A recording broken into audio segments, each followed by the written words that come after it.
Hi, everyone, and welcome to the 12th Annual Naples International Film Festival and this special TalkBack Q&A. I'm Shannon Franklin, festival producer. We want to thank our TalkBack Q&A sponsors, Saran and Stan Kraushar. Today, we are discussing the narrative feature, Before, During, After, and we have so many incredible people from the film here to talk. Starting out with Finnerty Steeves, who is the writer and lead of the film. Hello, Finnerty. Hello.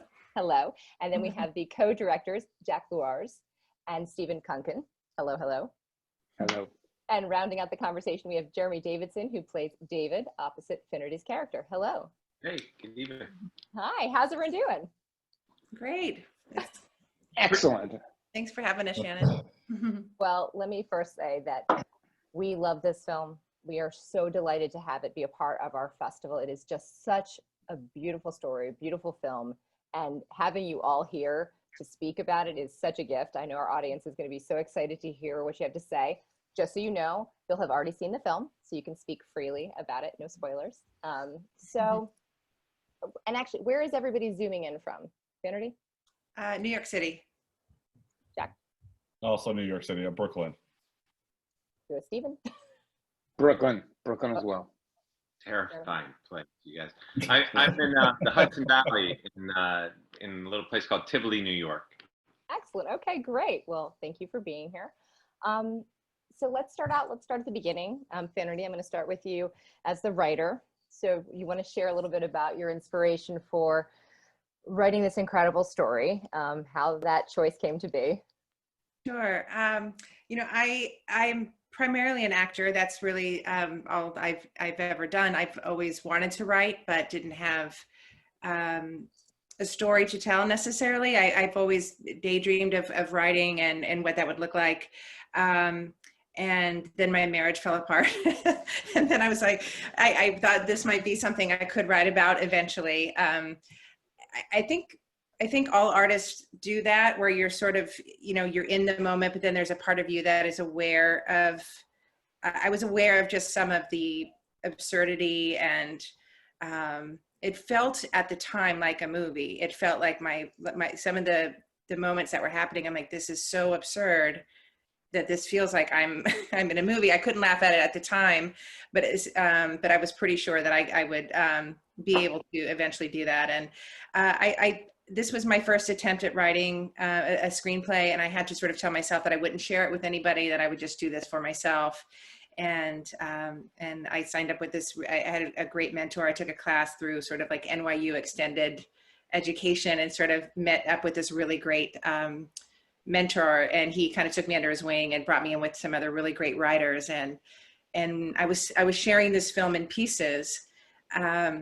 And he was the one who actually said, I think this is your film. You're giving it to us out of order, and it feels like a divorce. It feels like we know enough to be interested, but we don't have all the answers, and we're trying to sort of piece this together. And it feels like what divorce feels like. And so once he said that, I was like, oh, this is great. But I also felt a little guilty, because I thought, I'm breaking rules that I don't know and understand yet. So I was feeling a little bit like I might be called out, or, you know, and I was so worried about doing something wrong. And he was like, you know, you're an actor, you know how to tell a story, tell the story, you know? So, so that's how it came to be. And I had this finished screenplay, and people were saying that I should try to sell it.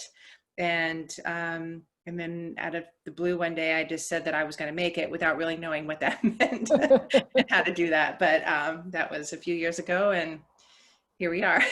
Wow. I'm very glad you didn't give that story away. I'm very glad, and I'm sure our audience as well. So, okay. So then you're like, all right, I'm going to do it. I'm going to go for it.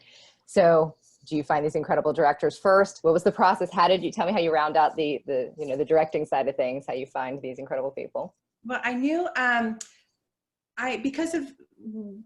because I wanted to play the lead, I knew we had to kind of back into a smaller budget film.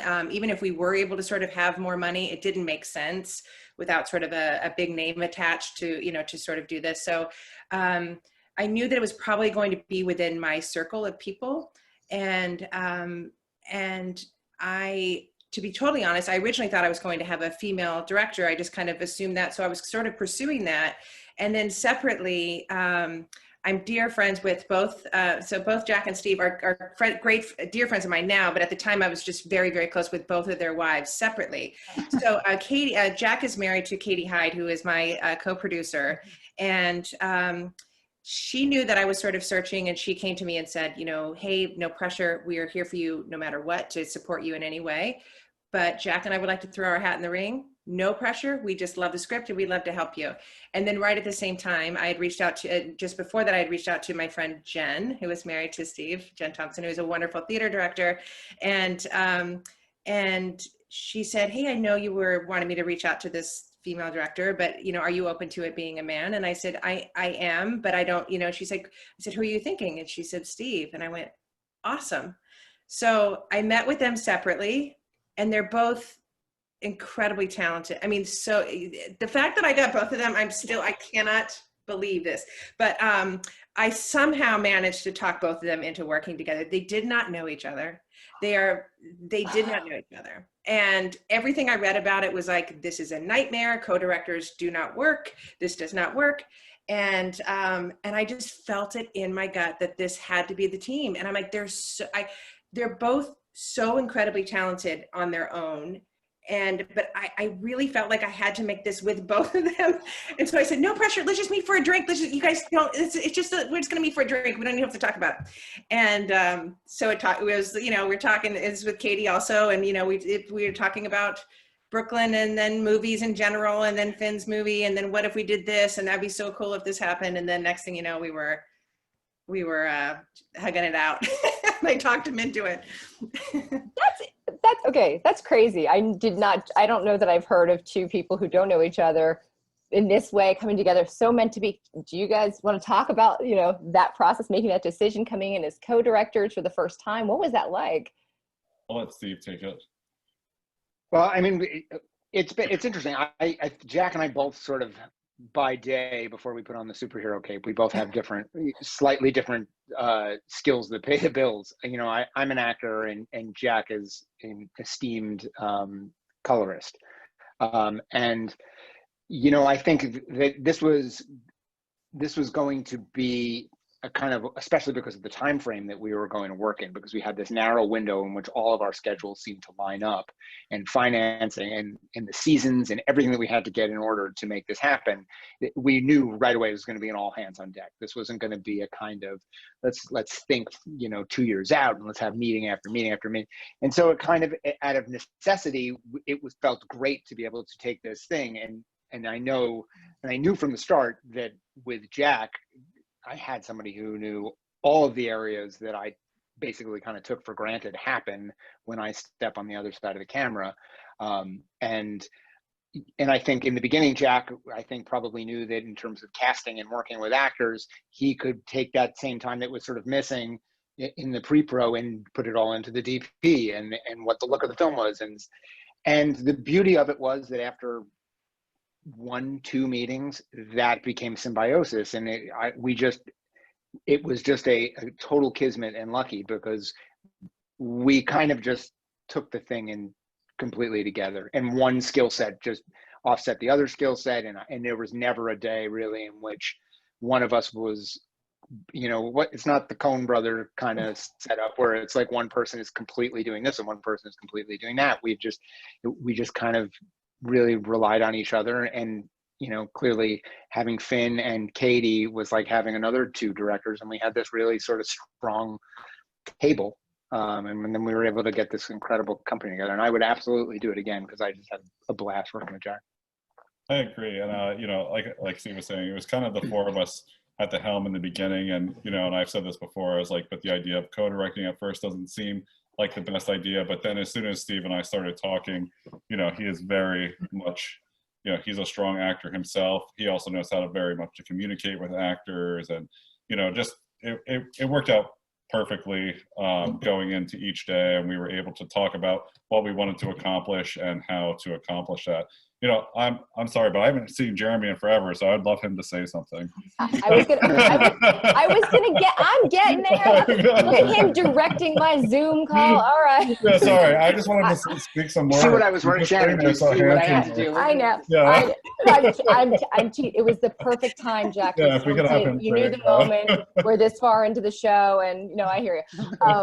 Hello, Jeremy. I was going to ask, and maybe you can jump in. The casting process, so important to round out. I was going to say the family, because clearly you use the word company, which is very theatrical or theater oriented. How did you find your incredible cast? And of course, the role that Jeremy plays is so important and beautifully done. Jeremy, you just want to talk about how you got cast? You want to just jump right in? Well, I haven't seen these guys in a long time, and I just watched the film today for the first time, and I'm so proud to be in this movie. First of all, I would say my only hesitation when they called Marcia DeBonis and Amy Christopher cast the film, and my God, there's a lot of amazing actors in this film. My only hesitation was, how is it going to be working with two directors? That was my, but the thing is, these people are so kind. This whole team and this whole environment was full of kindness, and good things come out of that. And so you know, you don't do an independent film to make money.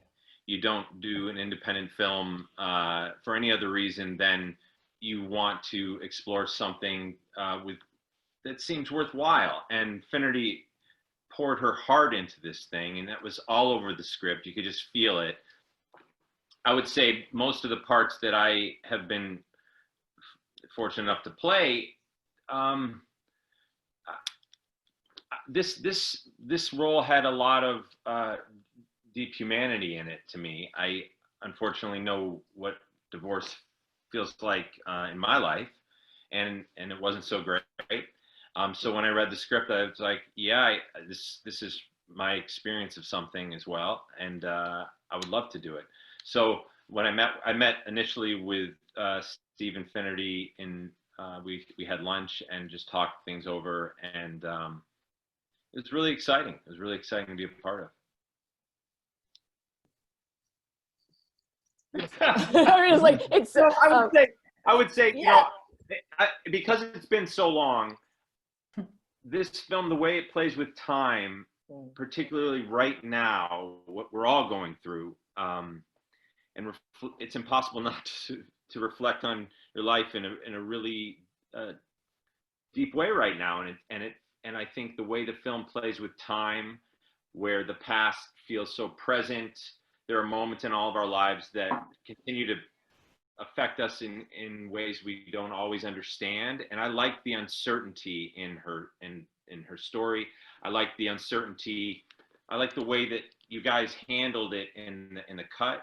And because when you do a movie as an actor, it's really out of, you could read a script and play these scenes, and really you do not know what's going to be in the final cut, and how they're going to shape the narrative, or how they'll shape your performance. So I knew the experience of making the film was just terrific, and I've missed these people. So it's so nice to be invited to be a part of this talkback, and I wish we could be there in person with you all. But I was really moved today watching the movie for the first time. I was really moved, and I often don't feel that way watching something I'm in. I just, you know, I don't feel very comfortable, and I felt very comfortable watching this movie.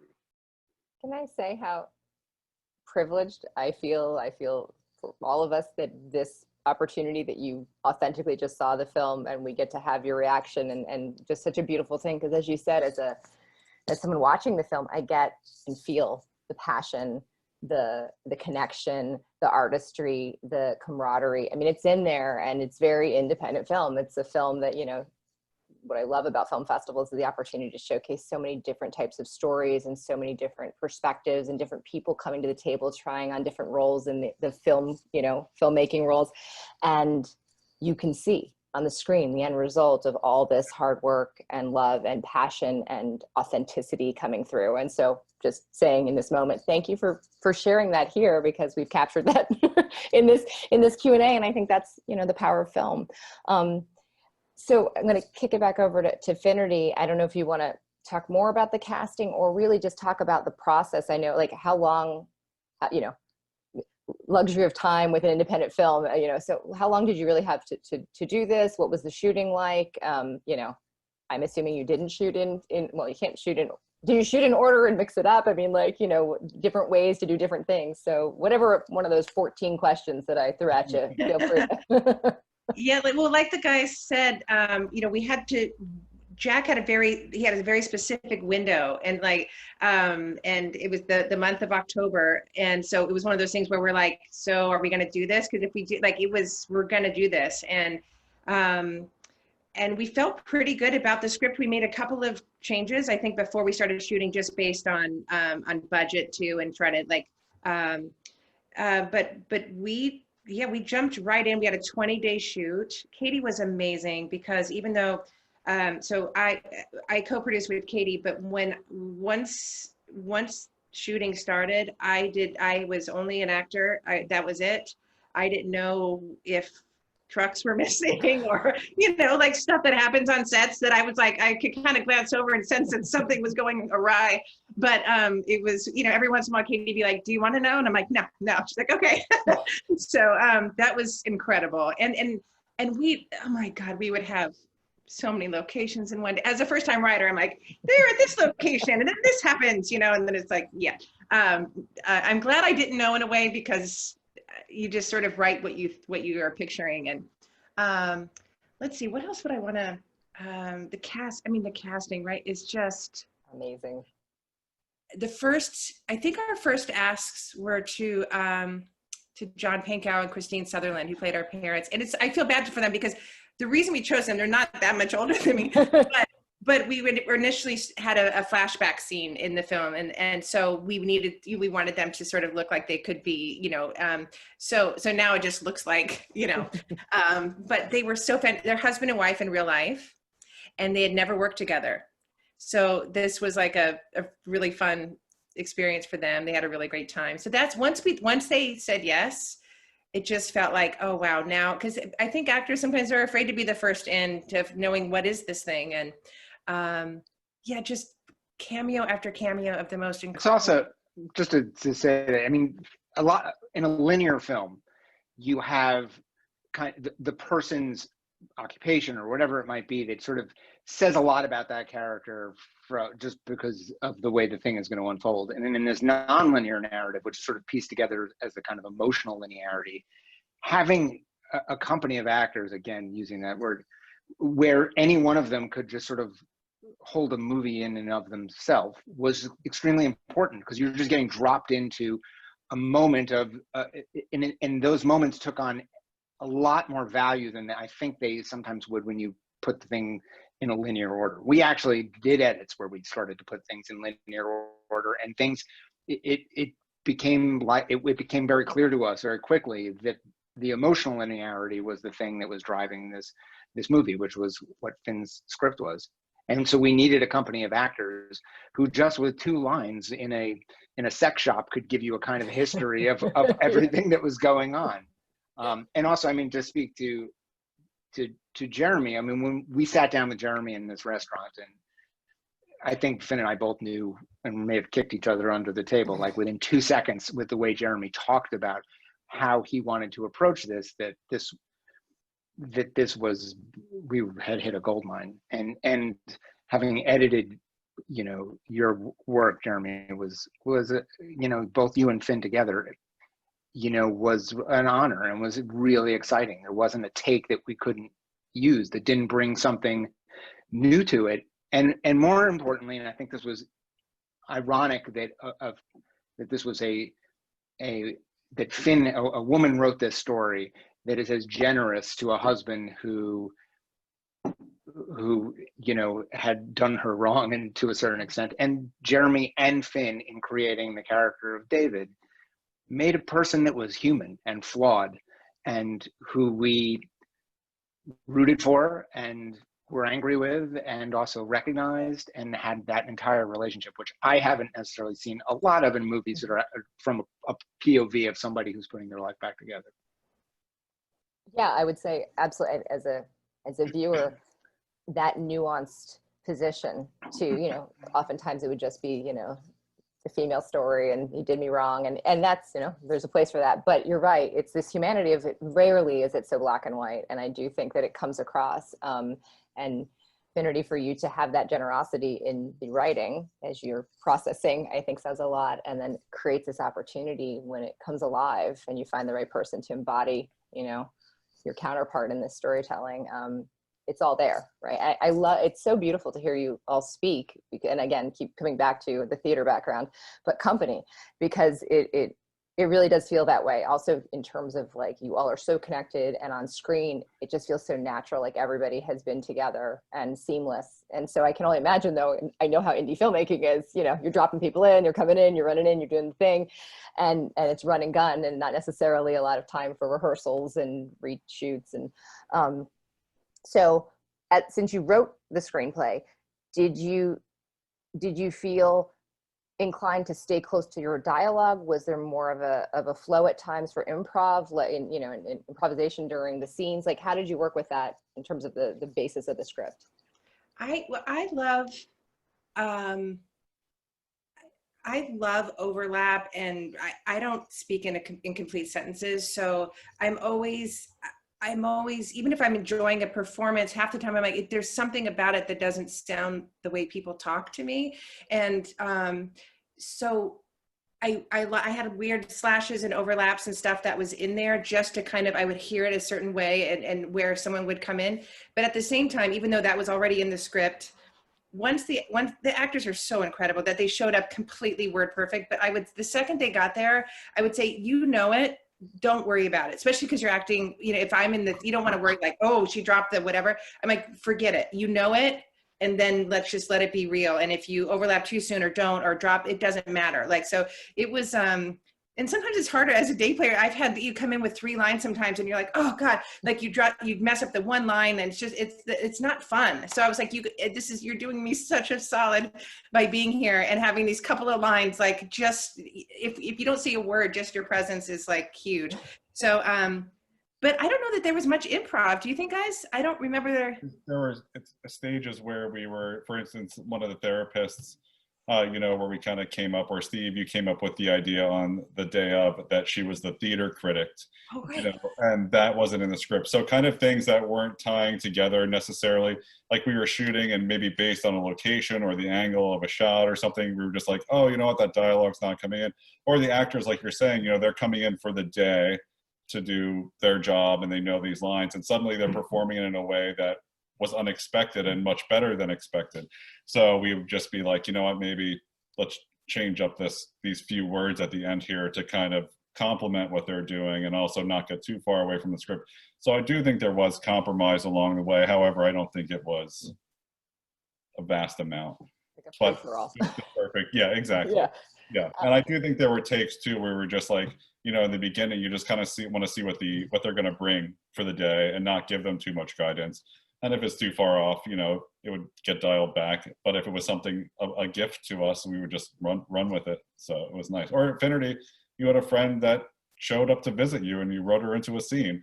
That kind of stuff. It's like we were kind of going with the flow, trying to remember that we're making a movie and having fun. And I think that was a big part of the process for us. Yeah. Sounds like a great set.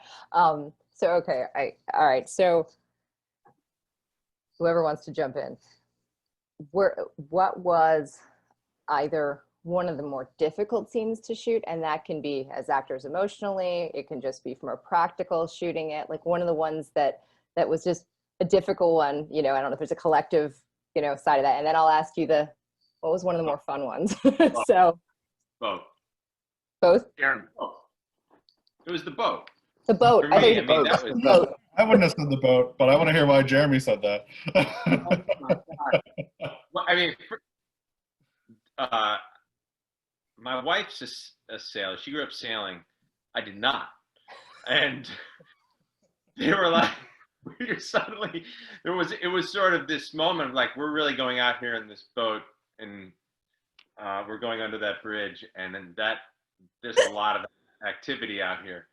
It was terrifying and so exhilarating and so beautiful at night. That city and is just lit up that way, and it was so exhilarating. And as an actor, you know, I kept pinching myself. I'm like, yeah, this is one of those lucky days to be an actor where you get to just, I'm steering this boat under the Brooklyn Bridge. Yeah, it was great. I have an interesting answer to that hopefully Finn won't be mad if I say. I thought that the last day, which is the last scene in the movie, was the most difficult day to shoot. And it was because it's the scene where they meet outside the theater. And it was a fascinating scene that we did in many, many different ways. Probably the one scene in the edit where we had the most variant of what that emotion was going to be. And it was because it was the last day of this gigantic experience. And there was a kind of desire, I think, for these two incredible actors who got along so incredibly well to kind of say goodbye through the work and to try to be emotionally open to each other in a way that that was under the surface of these two characters, but didn't serve where they could be in their lives. And when all that sat underneath the surface, it became incredibly painful and exactly right. But we took a while digging, burying that back over because of the desire to want to, like, these two incredibly, if you tell either of these actors to think something, you can't not get it off of their face. And so it was really interesting to spend that day dialing in how much they were subjugating, is that the right word? How much they were pushing down in themselves and that was the healing. That showed how far Jenny had healed. And so it was a super rewarding day, but it was one of the ones that I think that we came the furthest over the course of the acting day. It was also the coldest day. It was freezing. It was also extremely dark. I could not feel my legs from the knees down. I felt like one of those giraffes that's learning how to walk, where you're like, could not feel my legs.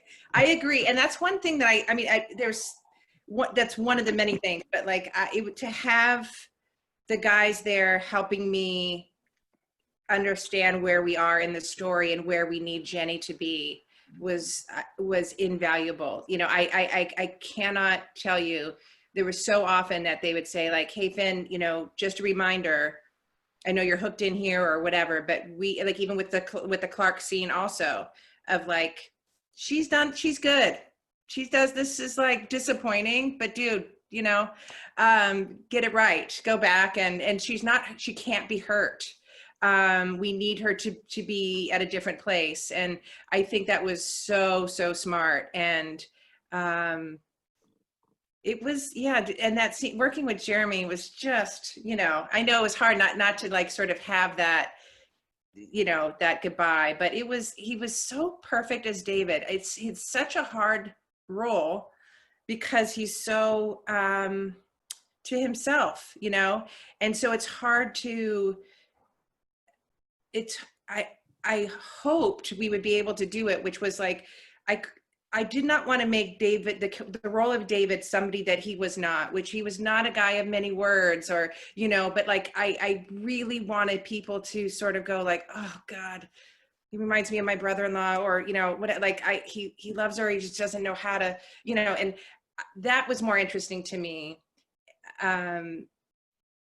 Yeah, and sorry, I'm getting off what Steve was saying, but yeah, that scene was tough. And in the beginning, I had so many people tell me like, I don't want to see David at the end of the movie. You need to cut that scene completely. We don't need to see him. You've moved on. And I'm like, I don't know that the film to me needs to be, that's when we calibrate her growth. And without that, I don't know. I just wanted to let the audience in on that, of like where she is. And that this film is not about her getting the job or the baby or the guy. And it's just that like I feel like the guys helped me do this, but I wanted it to be like, oh God, they're going to be okay. But divorce is awful, but they're going to be okay. Like, they're going to be okay. And that's the feeling I wanted. And I feel like we were able to do that, you know, that it has the heartbreak, but because divorce is freaking awful. It is awful, whether you're the person who wanted it or didn't want it or whatever.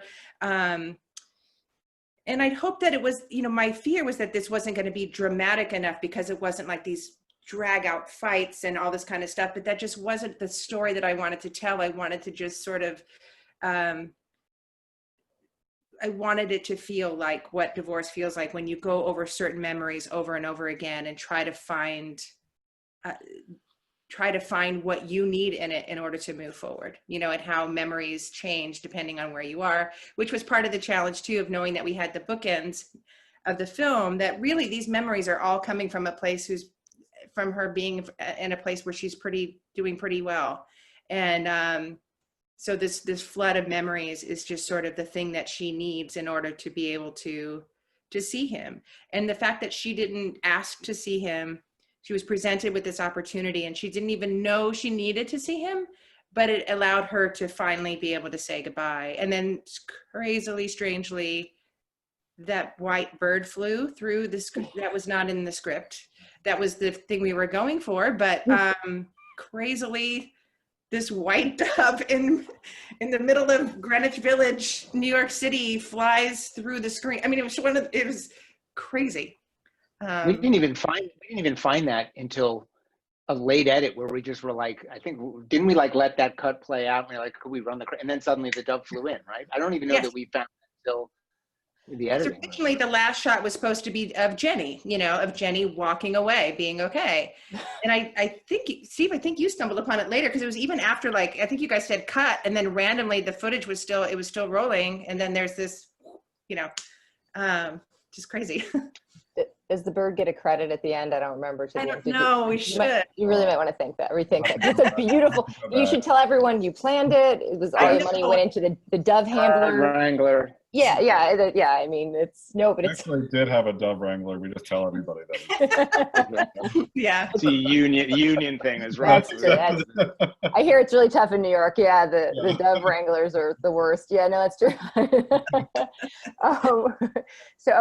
So lightning round. Okay, off the top of your head, going around, one of the funniest moments, the organic funniest moment, because that set also has such humor, the humor and the heartbreak that go hand in hand. But whether it's on the screen or behind the scenes, anything, or just really serious the entire time. When I think about a funny thing, looking back on the day, it wasn't funny, but when I think back to it, I laugh all the time.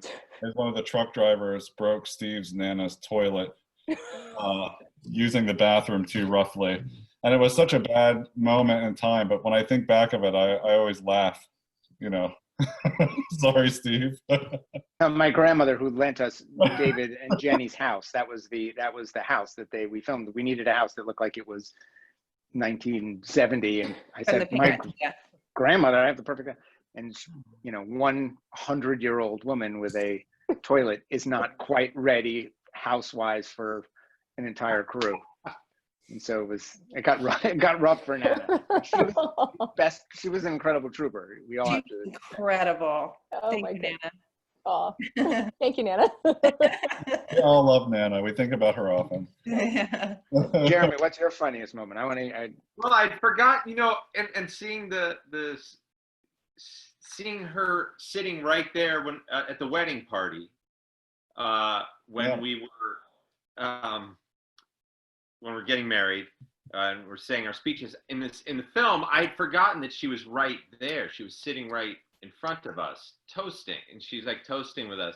But there was something about her that it seems she thought it was real. Yes. She thought it was like a real wedding, and I wonder something about it was like, or like, why you guys don't stay together.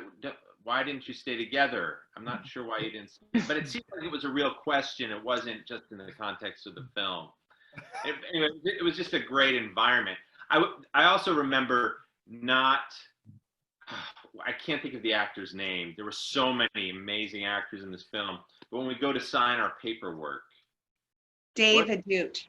David, Dave. oh my God, he's a funny man. And I just remember not being, I don't think I say anything in the scene really. I just remember watching this actor with just so much life going on, and inside just laughing, and knowing we got to get the hell out of this scene and don't ruin the take. Anyway, it was a great environment for everybody. It was. Yeah, I was thinking about Dave too. That his just and in some ways we couldn't really use any of those, unfortunately, because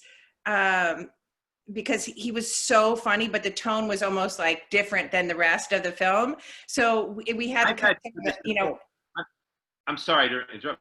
I imagine a lot of this film in the edit room, the tone of it is so tricky because you had like what is too far with the comedy and what is, I don't know. Anyway, I thought about that a lot watching today because it had to be a challenge. Oh, the very first day of shooting was Austin Pendleton and Kathleen Chalfant, and I was like, thank God I don't have to be emotional, because it's the first day of shooting. My name is on the call sheet. I'm like, holy cow, this is happening. And there's Austin Pendleton with random tools in my mouth, and like, it was the funniest. That was the funniest day, and it was like, we have one take, that was one of the scenes that we had two different options, which was, there's one hilarious version, but the tone was not quite right. I think Steve was fighting for that one because it was hilarious, but it just felt a little more broad than the rest of the film. But my God, that day was just, yeah. I have an insider one, which is in the model scene where all of the models come walking through in the commercial with the commercial guys. So my daughter, enlisted my daughter to play the little girl who comes in with the cowboy boots and who sits with her mom. And I remember, because my daughter has, she's been to one or two sets to see me work, and she came in, she did the scene in The Master. We finished The Master, we're like, all right, great, The Master is done. And she goes to me, she's like, we're done? It's over? We're finished? Where are we going now, Dad? And I was like, no, we have to get coverage. This is going to be like 9 hours. And I just saw her go, oh, what do you do for a living? This is the worst thing anybody has ever done. She realized that The Master was not it. She was a one and done actor. She was a one and done. That's great. I think I could easily sit here and talk to you guys, all day and night. And it truly, the film, it's just a beautiful film, and seeing behind the scenes, it's so clear how it came to be that way. You start with an amazing script and a group of very talented people who care so deeply for each other and the work, and the end result is this incredible piece. And so with that, I would ask, what is next, with the film? I know that you're doing the festival circuit, and then what is next for each of you creatively? Whoever wants to go first. Let Finn go first with the status of the film. Yeah, I have a bunch of ideas, and I'm writing a bunch, but I can't quite focus until I find a home for this one. It feels a little like but there's a lot of napkins and stuff and a lot of ideas. So I'm looking forward to doing that and to really diving in on that. I miss acting like crazy. I really just miss it. I bet everybody does. No one's acting right now. I guess Steve is. But some people are back now, which is wonderful. But I look forward to that. I really can't wait to do that. But I don't have any of that specifically. But looking forward to writing. I have a screenplay and a pilot. So yeah. Next, who's up? I live in upstate New York. We're a few hours north of the city, and we have 4 kids. So the last couple of years of my life, I haven't acted in it's been like a year and a half to 2 years, and I'm totally okay with that. And it's there's this, as an actor, whenever you're working on a story, you're always looking for, well, where does the character learn something? Where's the discovery here? What are they discovering? Are there any changes here? And I think in my own life, I've found no, I've changed. I'm going through a lot of changes that I'm really happy with. And instead of chasing work all the time as an actor. I've been working on a documentary theater project in our county where we have local stories, because I think it just makes me feel a little more grounded and rooted in my life. So that's what I've been working on. That's beautiful. All right. I've also just been writing in my free time, getting another project going with a writer that I've worked with in the past, and we're just slowly trudging through the hell of writing. So glamorous. Yeah, exactly. The true behind the scenes. Yeah, exactly. All right, bring us home. As an actor, luckily Canada has gotten a little bit ahead of this curve with what's going on in the world. So I'm on a show called The Handmaid's Tale, and I'll be up in there in November with all the quarantining and everything. But the show that I'm on in the States doesn't come back until, like, production in New York is just starting to get its feet again. And then as a director, I just started working on a collaboration with a playwright I work with called Richard Nelson, who I'm excited about seeing where this thing might go. But Jeremy, I will tell you, every single actor I've ever talked to who I mentioned you're in the movie becomes a puddle with how much they love you. So you may be okay with not having acted for a year, but the rest of us are not okay with it. I think there's a reason for stories. It's like stories obviously give us meaning, and your audience is. It's wonderful you've all watched this film, but why are you telling a story, and why do you need a story? And I think it's important for us all to really ask ourselves those questions, because we're in the middle of a pretty important story right now, and we have to understand what our part is in it. Beautifully said. Thank you.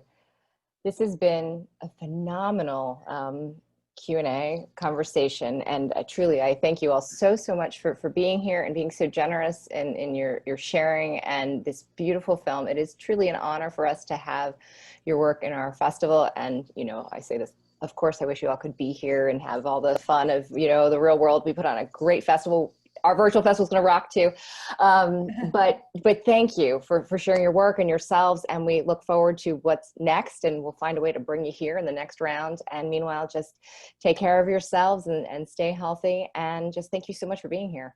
Thank you, Shannon. So much for having us. Thank you so much. Thank you. And I'd like to thank, of course, our audience, as always, for their ongoing support of Artists Naples and the Naples International Film Festival.